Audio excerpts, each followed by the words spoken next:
world lost an icon Wednesday when Dick Clark died at the age of 82. The TV legend had been admitted to St. John's Hospital for an outpatient procedure when he suffered a fatal heart attack. His last major health setback occurred in 2004 when he announced that he had type 2 diabetes and in that same year suffered a stroke. Clark will be remembered for his varied career in entertainment as the creator of the American Music Awards and the host of American Bandstand, Pyramid, New Year's Rockin Eve, and much, much more. I grew up watching American Bandstand, and I would see him every New Year's Eve when I was in Times Square with Anderson Cooper doing CNN.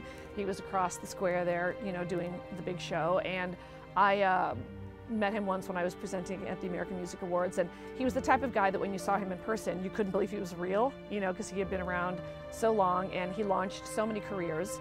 So I'm sure you'll be hearing so much from the music community.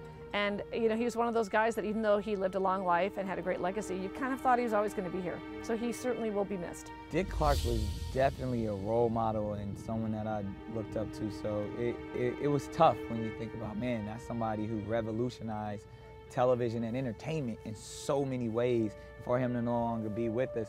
But that's the beauty of a man like that as well, because look at the legacy that he leaves behind. Look at the things that he created that will live forever.